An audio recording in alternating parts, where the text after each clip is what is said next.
ओम शांति। हमारी सबसे बड़ी कला है बुद्धि को जहां चाहे, जब चाहे और जितना समय चाहे स्थित कर दें। इस कला के आ जाने से शेष सभी कलाएं स्वतः ही आ जाती हैं।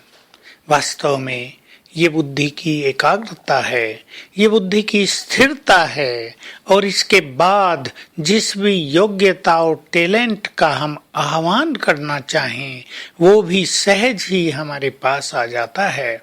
तो हम ध्यान दें, हमें ऐसी एकाग्रता बढ़ानी है कि जब चाहिए हम सूक्ष्म वतन में जितना समय चाहें रहें, जब चाहें हम अपने भ्रकुटी सिंहासन पर बैठें लंबा समय, जब चाहें हम परम धाम में पहुंच जाएं, जब चाहें अपने पहले जन्म को विजुअलाइज करें, जब चाहें अपने फरिश्ते स्वरूप में स्थित हो जाएं और लंबा समय हो जाएं।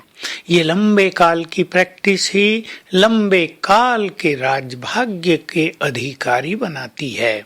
इसके लिए हमें बहुत साक्षी भाव की जरूरत है ताकि हमारा मन इधर उधर भटके नहीं। ये साक्षी भाव हमारी बहुत ही मीठी स्थिति है जिससे पास्ट भी चुकता हो जाता है और भविष्य भी सुनहरा हो जाता है।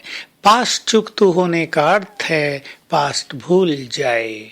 जब पास्ट पूरा भूल जाए तो समझ लो वो समाप्त हो गया है, उसका प्रभाव आत्मा से मिट गया है। तो हमें अपने मन बुद्धि को बहुत क्लीन भी करना है, उसे श्रेष्ठ संकल्पों से भरपूर भी करना है और एकाग्र भी करना है। जो हम संकल्प करते हैं उनकी सूक्ष्म शक्ति, उनका सूक्ष्म विवेक हमारी बुद्धि में समाता जाता है। तो हमें अपनी बुद्धि को ऐसा भरपूर करना है कि वो हिले नहीं। जब कोई चीज भरपूर हो जाती है तो उसका हिलना डुलना समाप्त हो जाता है, और जब कोई चीज खाली होती है, जैसे घड़े में पानी आधा भरा हो, उसे लेके चलेंगे तो छलकता रहेगा क्योंकि जगह खाली है, छलकने की मार्जिन है। हम अपनी बुद्धि को यदि फुल कर लें तो वास्तव में हमारी बुद्धि स्थिर हो जाएगी। सवेरे से ही हम सुंदर स्थितियों से स्वयं को फुल रखने का प्रयास करें। ज्ञान मुरली के द्वारा हम ज्ञान रत्नों से स्वयं को फुल करने का संकल्प करें। दुआओं का खजाना दूसरों को देकर इस खजाने से स्वयं को भरपूर करें। अपने पुण्य कर्मों के खजाने से भी हम स्वयं को भरपूर करें। और मुख्य बात इसमें रह जाती है अभ्यास की। जब हम बहुत अभ्यास कर लेते हैं तो हमारी बुद्धि स्थिर हो जाती है, और बुद्धि के लिए अभ्यास है विजुअलाइजेशन का। हम आत्मा को लंबा समय विजुअलाइज करें, यानी देखें।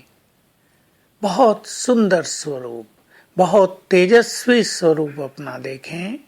फिर हम परमात्मा को विजुअलाइज करें, उसका सुंदर स्वरूप देखें।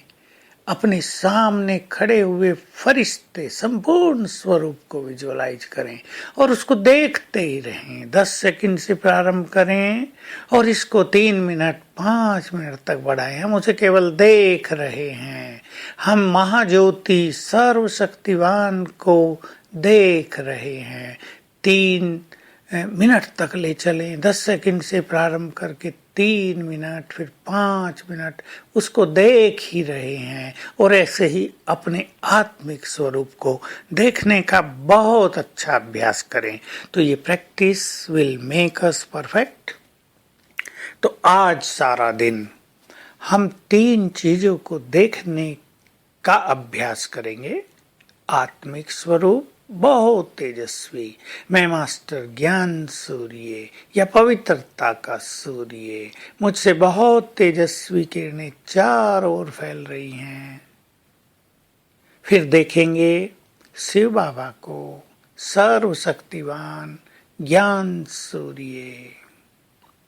फिर देखेंगे अपने सामने अपने संपूर्ण फरिश्ते स्वरूप को, बहुत सुंदर ये विजुअलाइजेशन होगा। हमारे सामने हमारा संपूर्ण स्वरूप खड़ा है, हमारे अंग अंग से बहुत तेजस्वी किरणें फैल रही हैं। इसमें मैं संपूर्ण पवित्र हूँ, मन शुद्ध और शुभ संकल्पों से भरा हुआ है। मैं निरंतर योग युक्त हूँ, सर्व कलाओं से संपन्न हूँ। ऐसा अपना एक चित्र बनाकर आज सारा दिन इसको एंजॉय करेंगे। ओम शांति।